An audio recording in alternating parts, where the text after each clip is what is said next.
जय जोहार, नमस्कार। दैनिक छत्तीसगढ़ चैनल देख रहे हैं आप और छत्तीसगढ़ प्रदेश की आज की समस्त प्रमुख बड़ी खबरों को एक एक करके हम आपको विस्तार से बताएंगे। पहली बड़ी खबर आ रही है जहां पर छत्तीसगढ़ में 30,000 से भी अधिक स्वास्थ्य कर्मचारी हड़ताल पर चले गए हैं। इसके अलावा बात करें तो स्वास्थ्य सेवाएं पूरी तरीके से ठप पड़ गई है। इसके अलावा मरीजों को अस्पताल से छुट्टियाँ दी जा रही हैं। जांजगीर में बात करें तो दवाइयों तक के लिए ताले बंद पड़ गए हैं। दरअसल बात करें तो छत्तीसगढ़ में स्वास्थ्य कर्मचारी अपनी विभिन्न मांगों को लेकर 3 दिन से हड़ताल पर चले गए हैं। इसके चलते सरकारी स्वास्थ्य सेवाएं पूरी तरीके से ठप पड़ गई हैं। इधर रायगढ़ की बात करें तो मरीजों को अस्पतालों से जबरदस्ती छुट्टी दे दी जा रही है और यहां इमरजेंसी सेवाओं तक को बंद कर दिया गया है। वहीं जांजगीर जिले की बात करें जहां पर दवा स्टोर में ताले पड़े हुए हैं और ऐसे ही हालात बिलासपुर जिले में भी है। हालांकि यहां इमरजेंसी सेवाएं चालू है जो कि राहत की बात है। प्रदेश में तकरीबन 25 से 30,000 स्वास्थ्य कर्मचारी हैं और यह कर्मचारी महंगाई भत्ता एरियर्स, गृह भाड़ा भत्ता को 7वें वेतनमान के आधार पर पुनरीक्षण सहित अन्य मांगों को लेकर प्रदर्शन कर रहे हैं। इस हड़ताल का आह्वान छत्तीसगढ़ प्रदेश स्वास्थ्य कर्मचारी महासंघ की ओर से किया गया है। इसमें कर्मचारियों के साथ ही स्टाफ नर्स, फार्मासिस्ट, टेक्नीशियन और चतुर्थ श्रेणी कर्मचारी भी इसमें शामिल है। इसके अलावा बात करें तो रायगढ़ जिले में तकरीबन 1,000 स्वास्थ्य कर्मचारी हैं और इनमें से लगभग 350 कर्मचारी शहरी क्षेत्र में हैं। इसके अलावा बात करें तो एक्सरे, पैथोलॉजी सहित अन्य सुविधाओं को भी पूरी तरीके से बंद कर दिया गया है। नर्सिंग कॉलेज स्टाफ को यहां पर काम के लिए बुलाया गया है फिलहाल अगर इमरजेंसी की बात करें तो। इसके अलावा जांजगीर जिले की बात करें तो ओपीडी बंद हो गई है और दवा पट्टी लेने वाला भी यहां पर कोई नहीं है। साथ ही साथ जब भी जो कर्मचारी है वो अपनी विभिन्न मांगों को लेकर हड़ताल पर हैं। ड्राइविंग लाइसेंस होगा अब और हाईटेक बारकोड से होगी लेस। दरअसल जल्द ही यह सुविधा पूरे प्रदेश में शुरू होने जा रही है। नई ड्राइविंग लाइसेंस से वाहन चालकों को जहां अधिक पारदर्शी रूप में परिवहन विभाग के पास दर्ज होगा तो वहीं किसी घटना के समय लाइसेंसी धारी को ट्रैक करना भी पूरी तरीके से आसान होगा। जिला परिवहन अधिकारी आनंद शर्मा के मुताबिक इसकी जानकारी मिली है कि प्रदेश भर में अब नए हाईटेक ड्राइविंग लाइसेंस जारी किए जाएंगे जिसमें बारकोड भी अंकित रहेगा। इसके अलावा कई खूबियां भी होगी। हालांकि ज़्यादा डिटेल्स अब तक नहीं आ पाई है।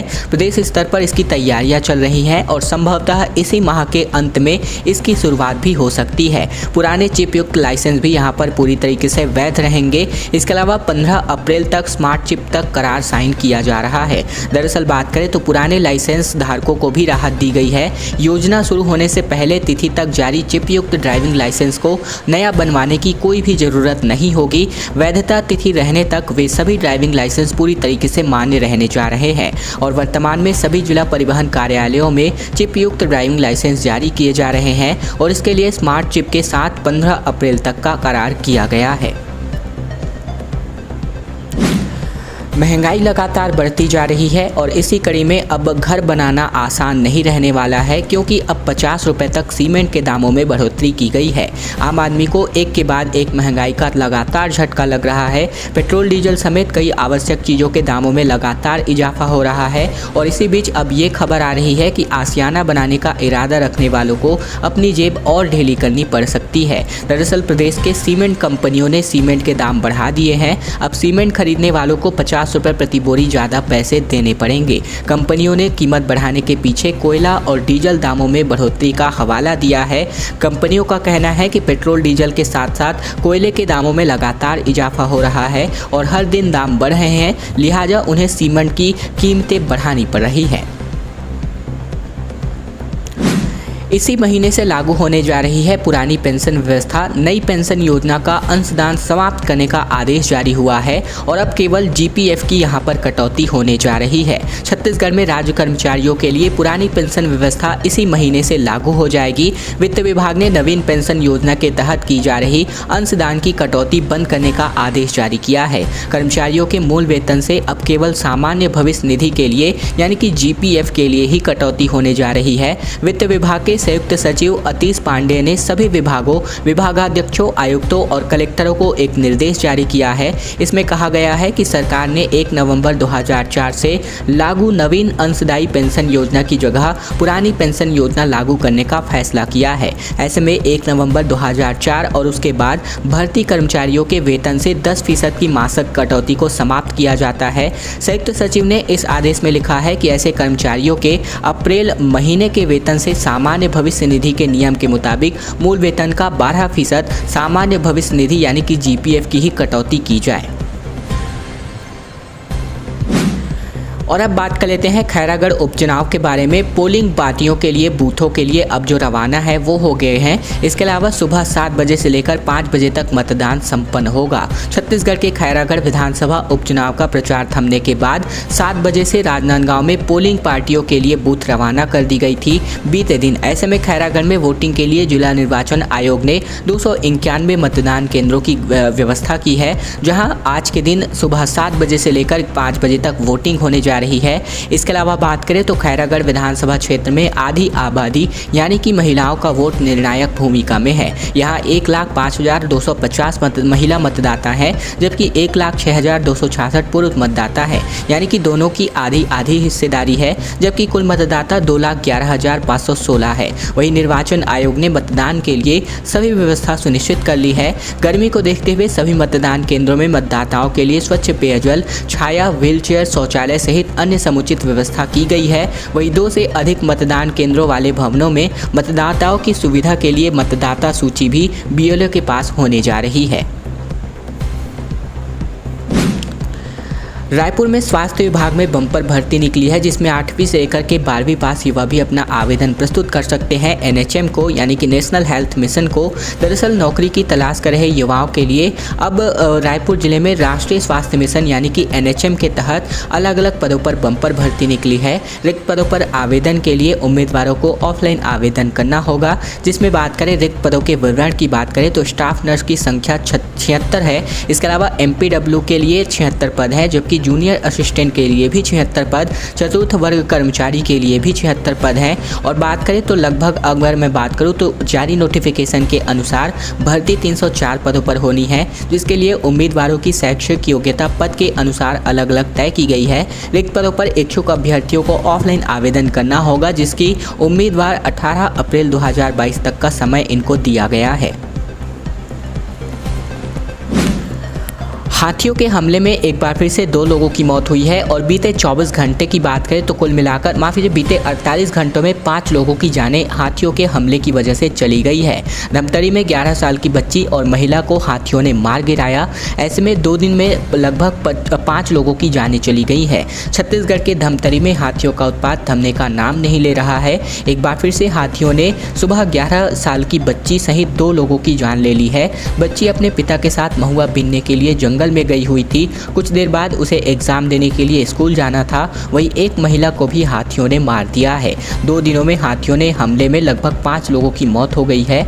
इसके अलावा नगरी वन परिक्षेत्र के तुम बहारा के स्थानीय निवासी शेख साहू ने अपनी 11 साल की बेटी सिमरन के साथ जंगल में महुआ बीनने के लिए गए थे और इसी दौरान अचानक जो है हाथी आ गया और हाथी को देख करके दोनों वहां से भागने लगे। इसी दौरान सिमरन को जो है ठोकर लगी और वह गिर गई। तभी हाथियों ने उस पर हमला कर दिया।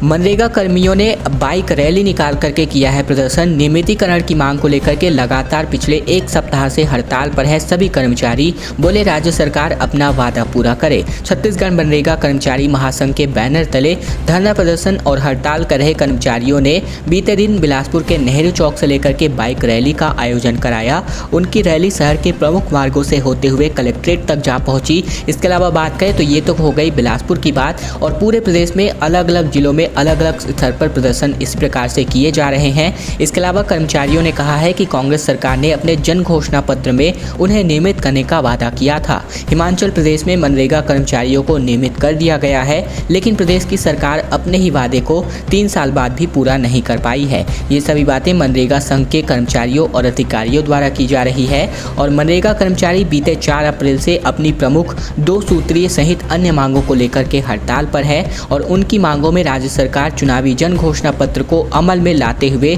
सभी मनरेगा कर्मचारियों का नियमितीकरण करे और नियमितीकरण की प्रक्रिया पूर्ण होने तक ग्राम रोजगार सहायकों का वेतनमान निर्धारण किया जाए। ये सभी बातें इनके द्वारा कही जा रही हैं। मुख्यमंत्री भूपेश बघेल का आरक्षण को लेकर के एक नया बयान सामने आ रहा है। इनका कहना है कि अगर नौकरियां ही नहीं बचेंगी तो आरक्षण को लेकर के क्या करेंगे। मराठा सेवा संघ की मांग पर मुख्यमंत्री भूपेश बघेल की दो टोक सामने आ रही है।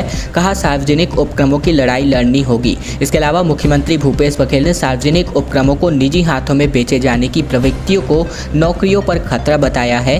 इसके अलावा बीते दिन उन्होंने रायपुर में कहा कि जब पद ही नहीं बचेंगे तो आरक्षण को लेकर के कोई क्या करेगा। मुख्यमंत्री मराठा सेवा संघ के स्थापना दिवस समारोह को संबोधित कर रहे थे और बाद में प्रेस से चर्चा करते हुए मुख्यमंत्री बघेल ने बताया कि मराठा सेवा संघ के अध्यक्ष जी ने आरक्षण की मांग उठाई है। इस पर मैंने कहा यह कहा है कि आरक्षण आप चाह रहे हैं, अच्छी बात है, लेकिन आरक्षण के लिए पद बने रहे तब ना। जितने भी सार्वजनिक उपक्रम है वे निजी हाथों में जा रहे हैं। दूसरा, IAS के पद भी अब कॉरपोरेट सेक्टर से भरे जा रहे हैं, तो जब पद ही नहीं रहेगा तो आपको आरक्षण का लाभ कैसे मिलेगा। ये सभी बातें मीडिया से बातचीत करते हुए मुख्यमंत्री भूपेश बघेल ने कही हैं।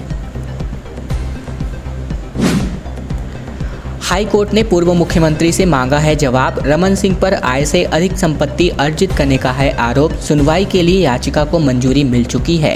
दरअसल हम बात कर रहे हैं छत्तीसगढ़ हाई कोर्ट ने आय से अधिक संपत्ति के मामले में पूर्व मुख्यमंत्री डॉक्टर रमन सिंह के खिलाफ दायर याचिका को सुनवाई के लिए स्वीकार कर लिया है। जस्टिस RCS सामंत की सिंगल बेंच ने मामले में CBI, ED और रमन सिंह को नोटिस जारी करके 6 सप्ताह के भीतर जवाब तलब किया है। इसके अलावा कांग्रेस नेता विनोद तिवारी ने साल 2018 में एडवोकेट हर्षवर्धन परघनिया के माध्यम से हाई कोर्ट में रिट क्रिमिनल याचिका दायर की है। इसमें बताया गया है कि डॉक्टर रमन सिंह ने साल 2008, 2013 और 2018 के विधानसभा चुनाव के दौरान अपनी संपत्ति की जानकारी छिपाई है। उन्होंने शपथ पत्र में गलत जानकारी दी है। याचिकाकर्ताओं ने इसके खिलाफ पहले EOW और फिर ACB में कई बार शिकायत की, लेकिन कोई कार्यवाही नहीं हुई। याचिकाकर्ता ने हाई कोर्ट से पूर्व मुख्यमंत्री की संपत्ति की जाँच कराने की मांग की है।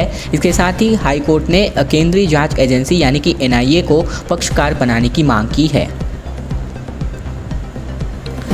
आज की अंतिम बड़ी खबर की ओर बढ़े, जहां पर आम आदमी पार्टी का मिशन 2023 अब छत्तीसगढ़ में शुरू होने जा रहा है। बीते दिन से प्रदेश प्रभारी का 10 दिन का छत्तीसगढ़ दौरा सामने आ रहा है और ऐसे में 17 तारीख को सांसद जो संदीप पाठक है वो भी यहां पर छत्तीसगढ़ पहुंचने जा रहे हैं। आम आदमी पार्टी ने छत्तीसगढ़ में 2023 के विधानसभा चुनाव की बुनियादी तैयारियां तेज कर दी हैं। आम आदमी पार्टी के प्रदेश प्रभारी संजीव झा सोमवार छत्तीसगढ़ पहुँच रहे और ऐसे में इनको जो है पहुँच चुके हैं और अगले 10 दिनों तक वे प्रदेश के विभिन्न जिलों का दौरा भी करने जा रहे हैं। पंजाब कोटे से आपके राज्यसभा सांसद संदीप पाठक भी यहां पर पहुंच रहे हैं। संदीप पाठक छत्तीसगढ़ के ही मूल निवासी हैं। इसके अलावा आम आदमी पार्टी के प्रदेश सह संयोजक सूरज उपाध्याय और प्रदेश सह सचिव यहां पर उत्तम जायसवाल के मुताबिक पार्टी इस महीने में कई राजनीतिक कार्यक्रम करने जा रही है।